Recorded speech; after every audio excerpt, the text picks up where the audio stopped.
Narito na ang mga piling balita tonight. Simula na bukas ang paghahain ng Certificate of Candidacy para sa 2019 midterm elections. Pero isa sa mga tanong sa COC form para sa mga kakandidato, kini-question. Sangkot naman daw sa iligal na droga ang ilang opisyal ng PNP, PIDEA at Customs base sa inilabas na drug matrix ni Pangulong Rodrigo Duterte. Dumami ang bilang ng mga pamilyang Pilipino na nagsabing sila ay mahirap base sa SWS survey. Itinuro namang dahilan ng palasyo ang inflation. Kinasuhan na ang 10 suspect sa pananambang sa PIDEA agent sa Lanao del Sur. Pamilya ng mga nasawi, masama ang loob sa police escorts na nang-iwan umano sa mga biktima. At lusot na sa Senado ang panukala para sa universal health care. Ang detalye ng mga balita, naglatag ng panuntunan ng Commission on Elections para sa mga maghahain ng Certificate of Candidacy bukas. Sinagot din ng ahensya ang pagbatiko sa inilagay nilang tanong sa COC form para sa mga kakandidato. Umaaksyon si Patricia Mangune. Bukas na ang simula ng paghahain ng Certificate of Candidacy para sa 2019 elections. Ang Commission on Elections nagtakda ng limit sa bilang ng pwedeng isama ng kandidato sa pag-file sa main office sa Maynila. 5 tao kada senatorial candidate at 10 naman sa party list. Di naman pipigilan ang mga gimmick ng kandidato basta huwag lang daw makakaabala sa tao. We don't want to turn it into a circus of supporters.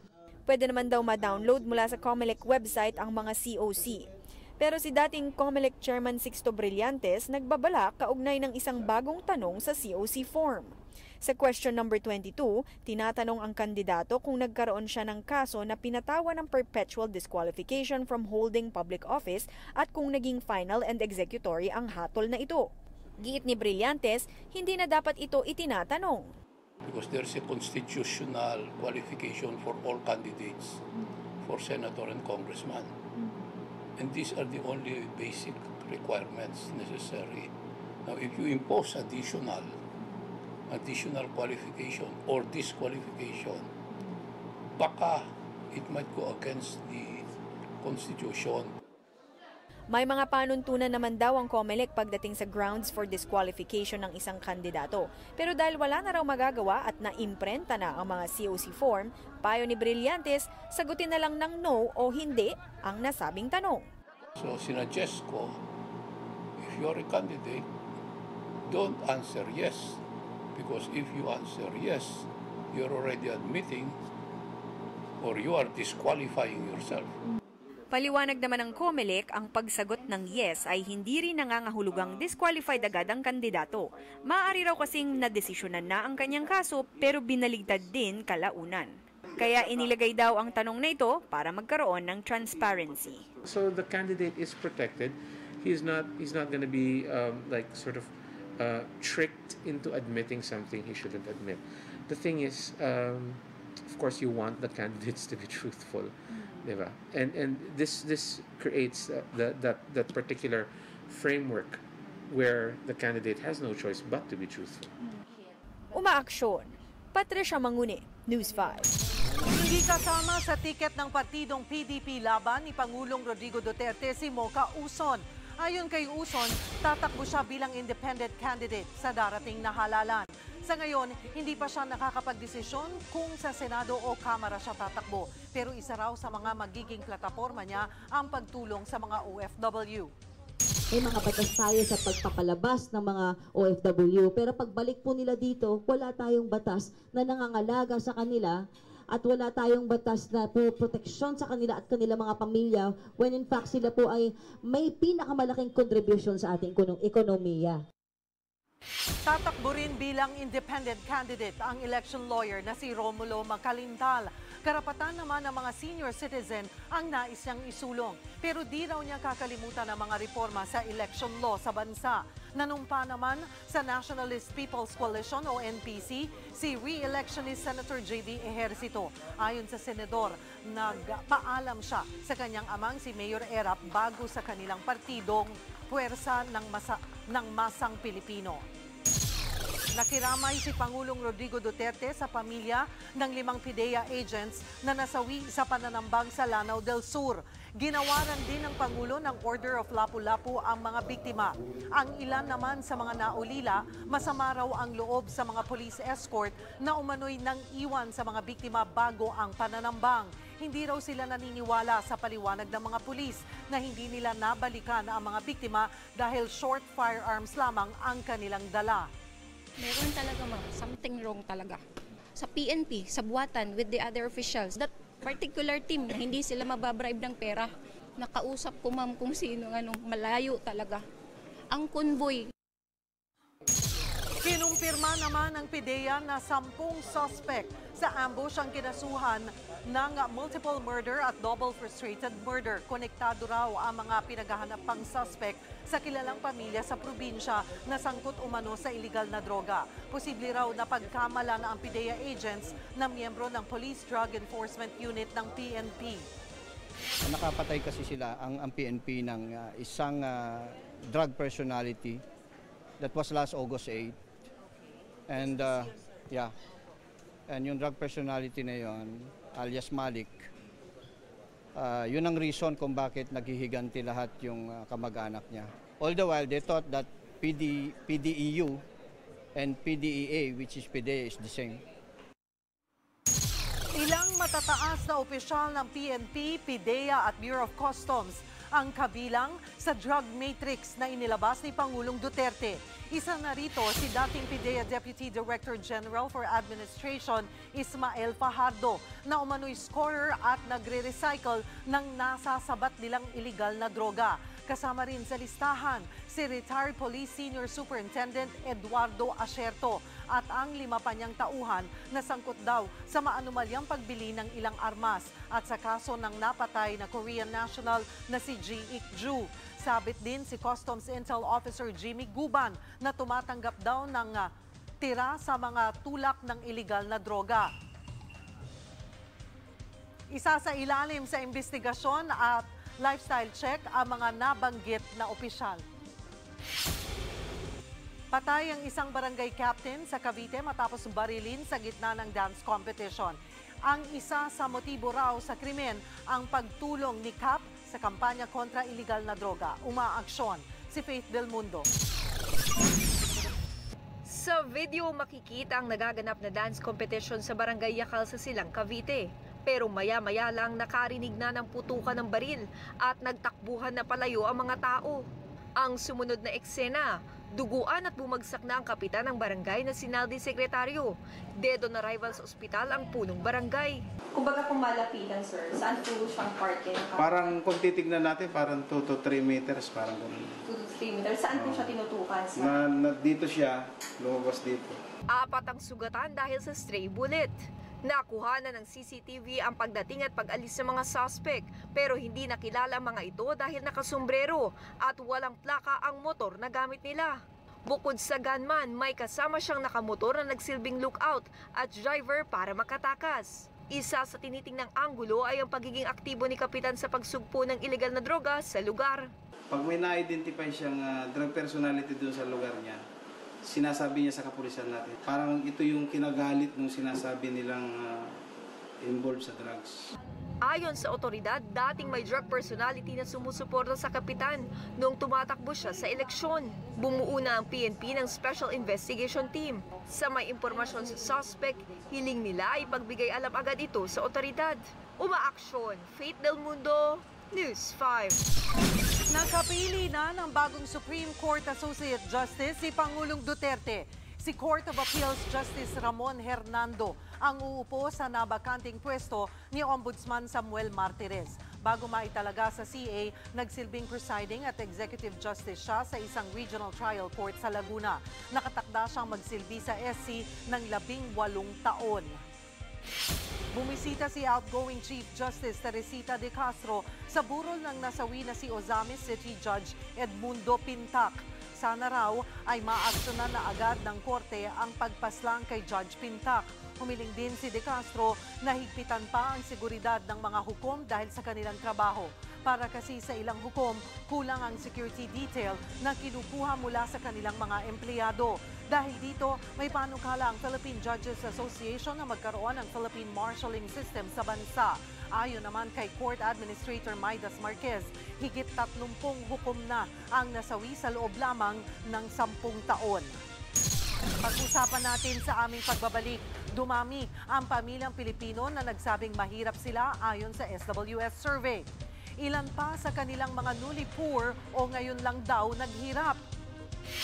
At ire-reprimand o sesermonan na lang daw si ex-OFW Representative John Bertiz ng kanyang mga kasama sa Ethics Committee sa Kamara kung bakit tutukan nyo yan.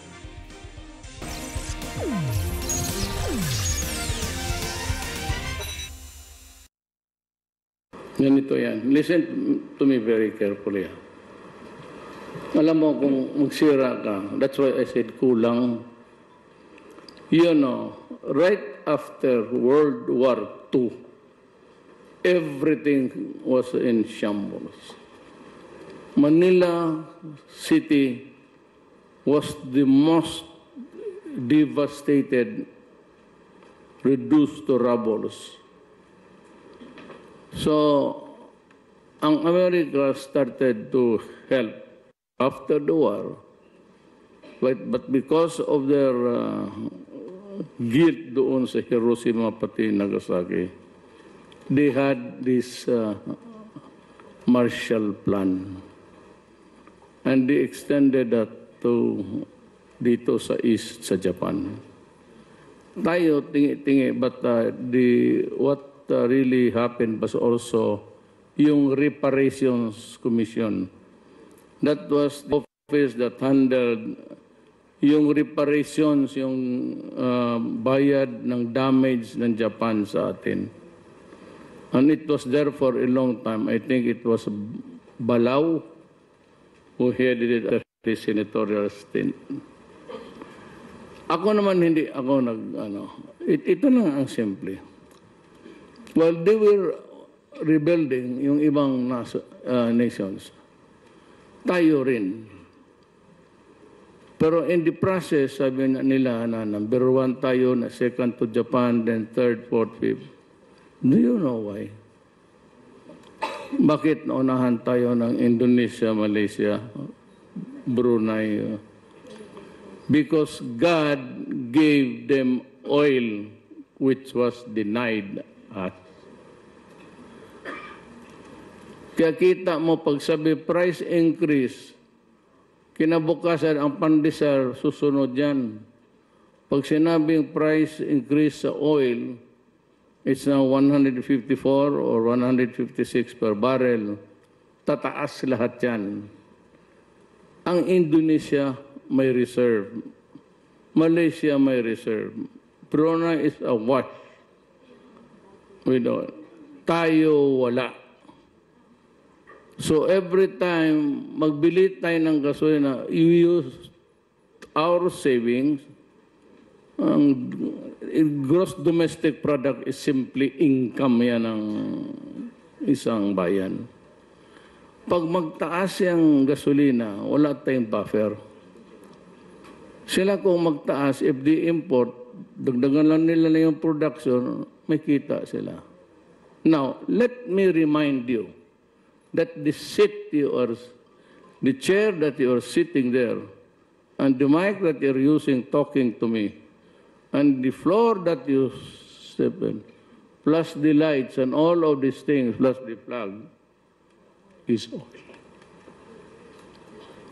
Oil yan. Alam mo bakit?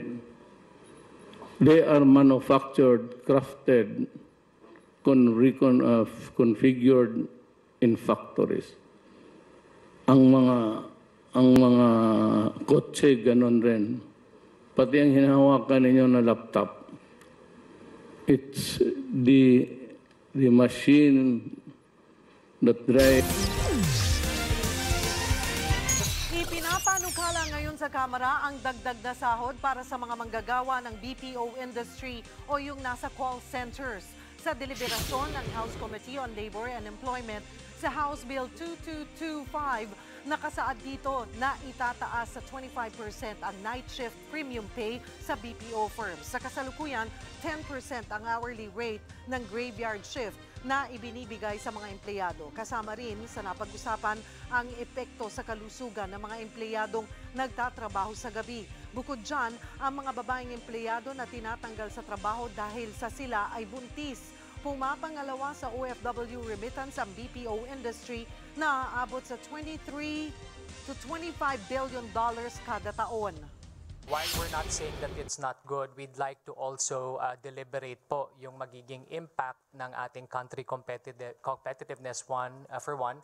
Pangalawa po is impact to the business sector. Pumalo na sa 12.2 million na pamilyang Pilipino ang nagsabing sila ay mahirap base sa survey ng Social Weather Station. Sa survey noong Setyembre, lumobos at 52% ang pamilyang itinuturing ang kanilang sarili na mahirap. Pinakamataas itong self-rated poverty mula noong December 2014 at sa ilalim ng Administrasyong Duterte. 8% naman sa bilang na ito ang newly poor o ngayon lang daw nakaranas na maghirap. Ayon sa Palasyo, bunsod daw ito ng inflation noong Setyembre na pumalo sa 6.7%. Inaaksyonan na raw ito ng pamahalaan. Ilan daw sa hakbang para ito'y matugunan ang pagpapaluwag sa patakaran sa pag-aangkat ng bigas. Nagdesisyon na ang Kamara na wag nang patawa ng parusa si Aksyon OFW Party List Representative John Bertiz. 159 na mambabatas ang bumoto para i-reprimand o kastiguhin na lang si Bertiz para sa paglabag niya sa security protocol ng NAIA. Ayon naman kay Minority Leader Danilo Suarez, hindi na dapat patawa ng mabigat na parusa si Bertiz dahil unang beses pa lang naman itong nangyari. Sa kanyang privilege speech, muling nagsorry si Bertiz at humiling na huwag idamay ang kanyang pamilya sa mga pambabatikos. Nagkamali po ako, Madam Speaker. Obligasyon at karapatan po ninyo na ko ay tuligsain at anuman ang nais na parusa mula sa inyo ay maluwag ko pong tatanggapin. Isa lamang po ang aking pakiusap, Madam Speaker. Ako ang parusahan po ninyo. Huwag na po ang aking pamilya. Pasadahan natin ang iba pang maaksyong balita tonight. Naghain ang minority senators ng joint resolution na humihiling para suspendihin ang excise tax sa langis na ipinapataw sa ilalim ng Tax Reform for Acceleration and Inclusion o TRAIN Law. Gusto ng ilang senador na maibalik ang presyo ng langis sa rates noong December 31, 2017 o bago ipinatupad ang TRAIN 1. Kasunod ito ng pahayag ng Pangulo na pinag-aaralan na ng pamahalaan na suspindihin ang excise tax. Pero para kay Finance Assistant Secretary Tony Lambino, ang pagkakaunawa niya na posibleng suspendihin ay ang ipapataw na 2 pisong excise na nakatakda sa susunod na taon. Kung mangyari raw ito, ay nasa 40 billion pesos umano ang mawawala na kita ng gobyerno sa 2019. Pasado na sa huling pagbasa ng Senado ang Universal Healthcare Bill. 14 na senador ang bumoto sa Senate Bill 1896 matapos itong i-certify as urgent ni Pangulong Duterte. Sa ilalim nito, gagawing abot kaya ang pagbibigay ng serbisyong pangkalusugan para sa lahat ng Pilipino. Magiging libre na rin ang konsultasyon, laboratory tests at iba pang pagsusuri. Sa iba pang balita, masaya raw si VP Leni Robredo sa balitang walang cancer si Pangulong Duterte. Mabuti raw na agad nilinaw ng Pangulo ang issue tungkol sa kanyang kalusugan para maiwasan ang pagkalat ng mga haka-haka. Importante rin daw na malusog ang pangangatawan ng mga katulad nilang kawani ng gobyerno para matutukan na mabuti ang kanilang trabaho. Dumagsa naman sa Manila Cathedral ang mga debotong Katoliko para malapitan ang heart relic ng santo na si Padre Pio.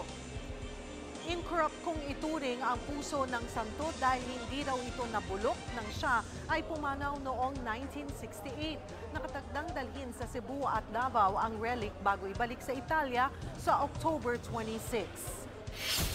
Na-recover ng militar ang 2 improvised explosive devices sa Maguindanao.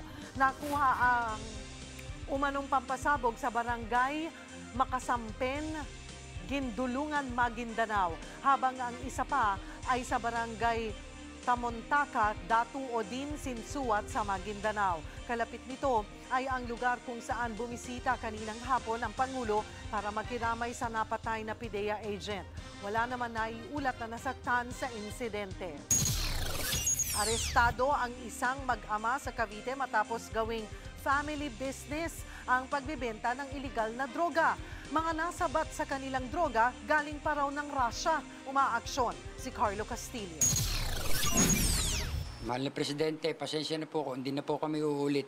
Pangako, magbabago na po kami.